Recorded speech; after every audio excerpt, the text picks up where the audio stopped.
Channel ചർച്ചയിലെ മുഖമാണ് നമുക്കൊപ്പമുള്ളത്. Advocate Haskar ഇടത് രാഷ്ട്രീയ നിരീക്ഷകനായിരുന്നു. ഇനി അങ്ങനെ പറയാൻ കഴിയില്ല. അദ്ദേഹം ആ പദവിയിൽ നിന്ന് രാജിവെച്ചിരിക്കുകയാണ്. അദ്ദേഹത്തിന് ആ പോസ്റ്റ് ഫേസ്ബുക്ക് പോസ്റ്റാണ്. ഇപ്പോൾ ഇത് കണ്ടിട്ടാണ് നമ്മൾ ഇവിടേക്ക് വരികയും ചെയ്തത്. ഗൺമാനെ ഉപേക്ഷിച്ചു, അതുപോലെ ഔദ്യോഗിക വാഹനം ഉപേക്ഷിച്ചു, പേടിച്ചു പോയി എന്ന് പോയി പറഞ്ഞേക്കാൻ പറഞ്ഞു. ആരോട് പറയാം? അങ്ങനെയല്ല, ഒരു സറ്റാരിക്കൽ പോസ്റ്റ് മാത്രമാണ്. അതിനൊരു വലിയ രാഷ്ട്രീയ കൽപ്പനകൾ ഉണ്ടാക്കേണ്ട കാലവുമല്ല ഇത്. ഞാനത് ഇപ്പോൾ സാമൂഹ്യ മാധ്യമങ്ങളിൽ നിന്ന് ഇടതു നിരീക്ഷകർ എന്ന് പറഞ്ഞ് ചാനൽ ചർച്ചകളിൽ പങ്കെടുക്കുന്ന ആളുകൾക്ക് നേരെ നടക്കുന്ന സൈബർ ആക്രമണത്തിലെ ഒരു പരാമർശത്തെ തുടർന്നാണ് ആരാണ് ഇടതു നിരീക്ഷകർ, എവിടെ നിന്നാണ് ഈ പട്ടം ലഭിക്കുക, ആരാണ് ഈ പട്ടം നൽകുക, ഇവർ ഘടകത്തിനുണ്ടോ, ഇവർ ഘടകത്തിന് പുറത്താണോ എന്നീ ചോദ്യങ്ങൾ സാമൂഹ്യ മാധ്യമങ്ങളിൽ നിന്ന്, അതും ഇടതുപക്ഷ ഹാൻഡിലുകളിൽ നിന്ന് വരുമ്പോൾ അതിനൊരു മറുപടി കൊടുക്കണം. ഞാൻ ഒരിക്കൽ പോലും സാമൂഹ്യ മാധ്യമങ്ങളിൽ ഇടപെടുന്ന ഒരേ ആളെയല്ല.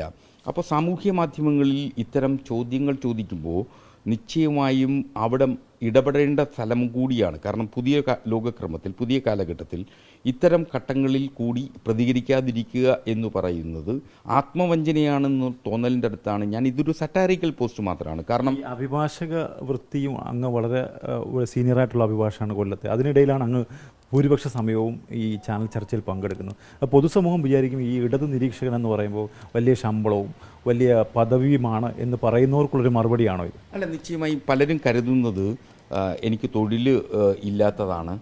ഞാനൊരു ഫുൾ ടൈം അഭിഭാഷകൻ മാത്രമാണ്. കൊല്ലം ജില്ലകളിലെ വിവിധ കോടതികളിലും കേരളത്തിൻ്റെ വിവിധ കോടതികളിലും ഹൈക്കോടതിയിലും സുപ്രീം കോടതിയിലും ഒക്കെ കേസ് നടത്തുന്ന ഫുൾ ടൈം ഒരു ലോയർ മാത്രം, പ്രാക്ടീസിങ് ലോയർ മാത്രമാണ്.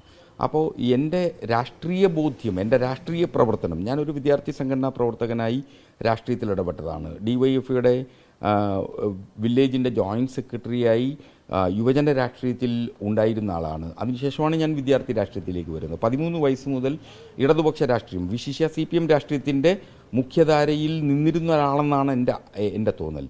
അപ്പോൾ അങ്ങനെ നിരന്തരം ഇടതുപക്ഷ രാഷ്ട്രീയത്തോടൊപ്പം CPM രാഷ്ട്രീയത്തോടൊപ്പം വർത്തമാനം പറഞ്ഞതിൻ്റെ പരിണിത ഫലമായി എൻ്റെ രാഷ്ട്രീയ പ്രവർത്തനത്തിന് ഭാഗ്യവശാൽ ലഭിച്ചൊരു അവസരം എന്ന നിലയിലാണ് ഞാൻ ചാനൽ ചർച്ചകളെ കാണുന്നത്. ചാനൽ ചർച്ചകളിലൂടെ എൻ്റെ രാഷ്ട്രീയം പറയുക, എൻ്റെ പാർട്ടിയുടെയും എൻ്റെ പക്ഷത്തിൻ്റെയും രാഷ്ട്രീയം പറയുക എന്ന ഒരു നിലപാടിലായിരുന്നു ഞാൻ.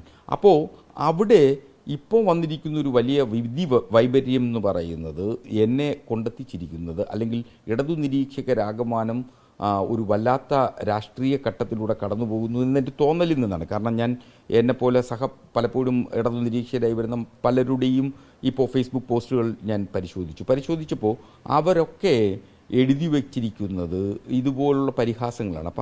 അപ്പോൾ ഈ പാർട്ടിക്ക് വേണ്ടി ത്യാഗങ്ങൾ അനുഭവിക്കുക. ത്യാഗങ്ങൾ എന്ന് പറയുന്നത് എൻ്റെ 3-3.5 മണിക്കൂർ ഒരു ദിവസത്തെ മിനക്കെടുത്തുക, ഒരു ലാഭവും പ്രതീക്ഷിക്കാതെയാണ്.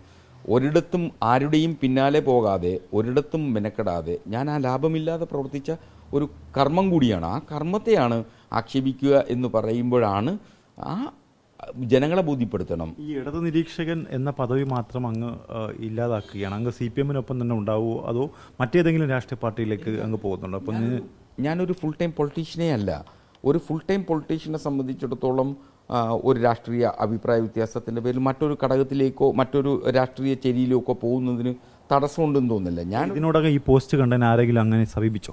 നിരവധി പേർ വിളിക്കുന്നുണ്ട്. ആ പോസ്റ്റിലെ സംബന്ധിച്ച് നിരവധി പേർ, ഞാനിപ്പോഴും ഒരു ചർച്ച കഴിഞ്ഞിട്ടാണ് ഇരിക്കുന്നത്. അപ്പോൾ സ്വാഭാവികമായിട്ടും നിരവധി പേർ എന്നെ വിളിക്കുന്നുണ്ട്. ഞാൻ അവരോടൊക്കെ മറുപടിയും പറയുന്നുണ്ട് ഇക്കാര്യത്തെ സംബന്ധിച്ച്. അതൊരു സറ്റാരിക്കലായിട്ട് ഞാനൊരു അപ്രോച്ച് എടുത്തു എന്നുള്ളതിനപ്പുറം അതിനെ വലിയ രാഷ്ട്രീയ മാനങ്ങളൊന്നും കാണേണ്ടതില്ല എന്നാണ് ഞാൻ കരുതുന്നത്. ഇനി രാഷ്ട്രീയ നിരീക്ഷകനായി കാണും, ഇടത് നിരീക്ഷകനായി ഉണ്ടാവില്ല, അങ്ങനെയാണോ? നിശ്ചയമായും ചാനൽ ചർച്ചകളിൽ ഞാൻ ഒരു രാഷ്ട്രീയ നിരീക്ഷകനായി ഉണ്ടാവും. എൻ്റെ നിലപാടുകൾ എപ്പോഴും ഇടതുപക്ഷത്തോടൊപ്പമായിരിക്കും.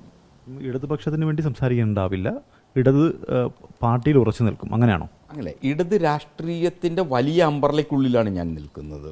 അപ്പോൾ ആ വലിയ അമ്പർലയിൽ നിന്നുകൊണ്ട് തന്നെ ഞാൻ വർത്തമാനം പറയും. അതിലൊരു മാറ്റവും ഉണ്ടാവില്ല. വിമർശകർക്കുള്ള മറുപടിയാണ് അദ്ദേഹം പറയുന്നത്. എന്തായാലും അത് ഒരു സറ്റേറിറ്റിക്കൽ ആയിട്ടുള്ള പോസ്റ്റാണ് എന്നാണ് അദ്ദേഹം പറഞ്ഞു വെക്കുന്നത്. ഇനി ഇടത് നിരീക്ഷകനായി അദ്ദേഹം ഉണ്ടാവില്ല, പകരം രാഷ്ട്രീയ നിരീക്ഷകനായിരിക്കും. രാഷ്ട്രീയ നിരീക്ഷകനായിട്ടായിരിക്കും BN ഹസ്കർ ചാനൽ ചർച്ചകളുടെ വേദികൾ ഉണ്ടാവുക.